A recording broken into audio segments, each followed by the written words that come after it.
नमस्कार, मैं राणा यशवंत आपका स्वागत करता हूं। आज प्रधानमंत्री नरेंद्र मोदी ने एक ट्वीट किया है जिसका हैशटैग है मैं भी चौकीदार। और इस ट्वीट में उन्होंने इंडिया न्यूज़ की वेबसाइट InKhabar.com को टैग किया है और लिखा है कि इन खबर your support gives great strength to the मैं भी चौकीदार movement, here is my message. यानी कि आपका समर्थन मैं भी चौकीदार अभियान को ताकत देगा। मैं भी चौकीदार का जो मेरा संदेश है वो कुछ इस तरीके से है। वो संदेश में यहाँ चूँकि उनका ट्वीट पड़ा हुआ है मैं पढ़ना चाहता हूँ। Your chowkidar is standing firm and serving the nation but I am not alone. यानी कि आपका चौकीदार मजबूती से खड़ा है और देश की सेवा कर रहा है, लेकिन मैं अकेला नहीं हूँ। Everyone who is fighting corruption dirt social evils is a चौकीदार। हर ऐसा व्यक्ति जो भ्रष्टाचार से, गंदगी से और समाज की बुराइयों से लड़ रहा है वह चौकीदार है। Everyone working hard for the progress of India is a चौकीदार। जो भारत के विकास के लिए लगातार और बहुत मजबूती से काम कर रहा है वह चौकीदार है। Today every Indian is saying मैं भी चौकीदार। आज भारत का हर नागरिक कह रहा है कि मैं भी चौकीदार। इस ट्वीट के साथ उन्होंने एक वीडियो भी टैग किया है और इस वीडियो की जो पूरी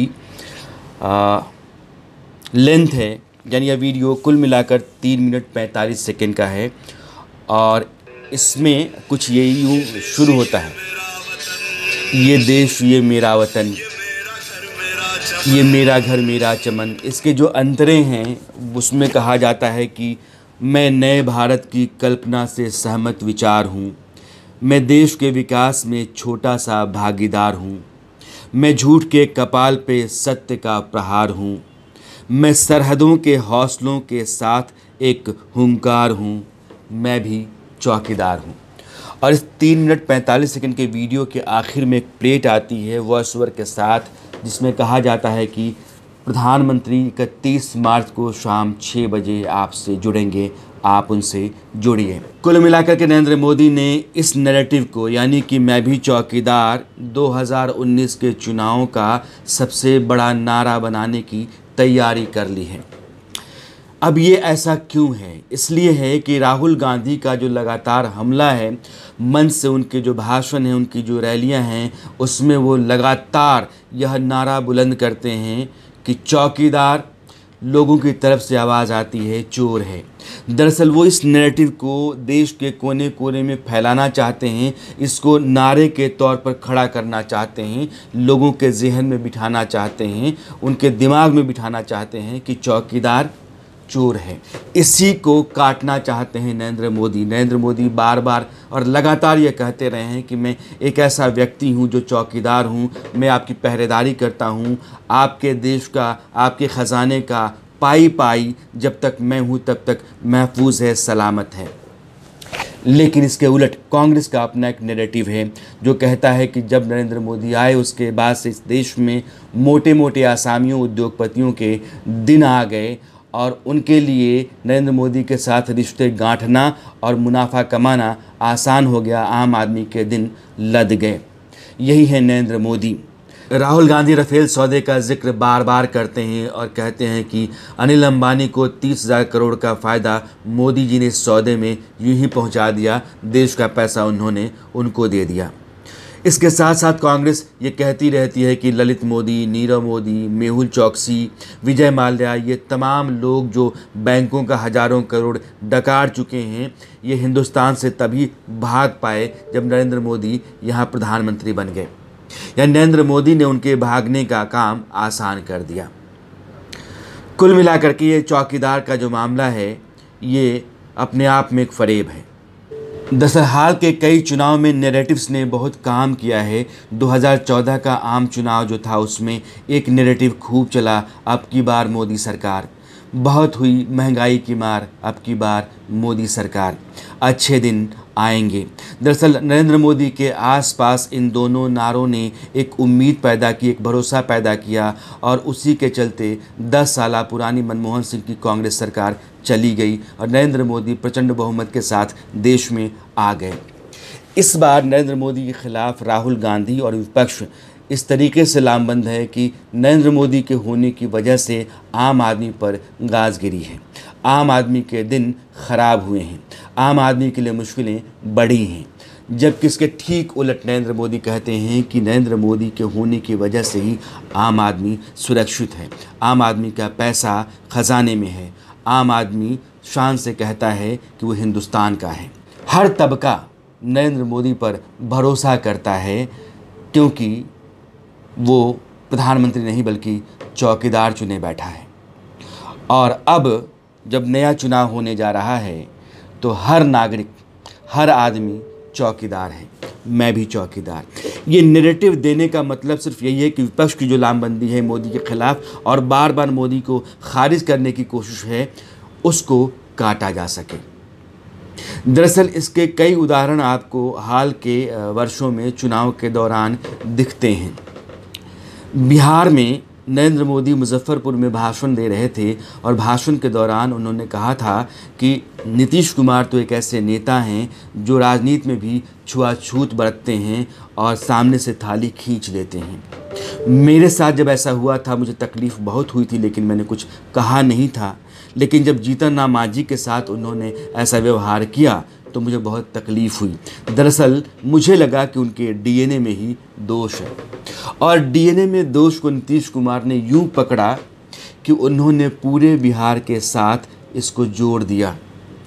बिहार से उन्होंने लोगों के जो बाल होते हैं उसके नमूने भेजने शुरू किए कि अगर हम बिहारी के डीएनए में दोष है तो ये सारे बाल आपके पास जा रहे हैं, हमारा डीएनए चेक कीजिए, हमारा डीएनए एक ही है कि हम बिहारी हैं।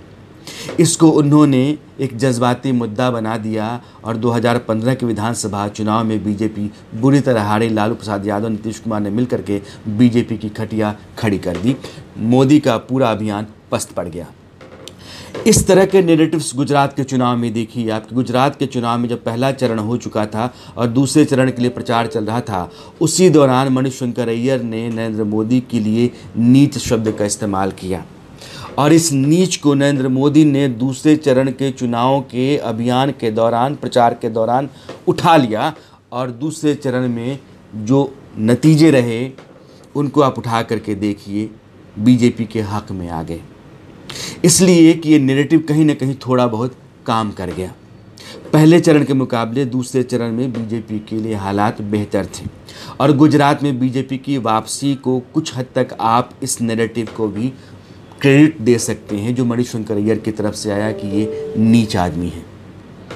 इसी तरीके से 2014 का चुनाव आप याद कीजिए। ये नीच शब्द चूंकि जिक्र हो रहा है तो मुझे याद आया कि प्रियंका गांधी ने आखिरी दौर के प्रचार चल रहे थे 2014 में और प्रियंका गांधी ने मोदी के लिए नीच राजनीति का इस्तेमाल किया कि ये कुछ लोग हैं जो नीच राजनीति करते हैं और नरेंद्र मोदी ने इस नीच राजनीति को पकड़ लिया था और कहा था कि हाँ हम लोग तो नीच हैं ही। दरअसल उन्होंने अपनी जाति से उसको जोड़ दिया और फिर कहा कि यह जो नीच राजनीति है देश में बेहतर व्यवस्था बहाल करने और भ्रष्टाचारियों को भगाने के लिए काम करेगी और यहाँ भी उन्होंने उसका फ़ायदा उठाने की कोशिश की।